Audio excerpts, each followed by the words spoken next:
საქართველოს მოქალაქე ია უჯმაჯურიძე საქართველოს პარლამენტის წინააღმდეგ დავის საგანს ნოტარიატის შესახებ საქართველოს კანონის მე-14 მუხლის ერთ-ერთი პუნქტი წარმოადგენს, რომელიც ნოტარიუსის თანამდებობაზე დანიშვნაზე უარის თქმის საფუძვლებს განსაზღვრავს.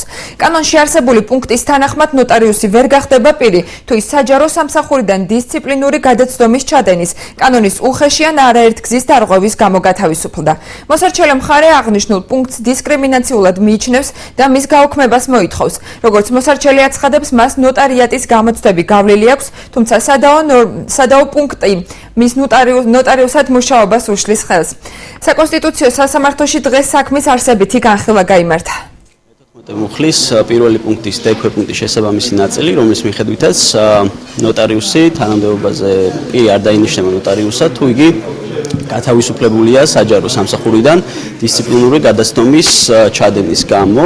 აქედან გამომდინარე, მოსარჩელი მიიჩნევს, რომ სადაო ნორმა დისკრიმინაციულია. მიმაჩნია, რომ ეს შეზღუდვა არის დისკრიმინაციული, ეწინააღმდეგება საქართველოს კონსტიტუციის მე-14 მუხლით დადგენილ თანასწორობის უფლებას.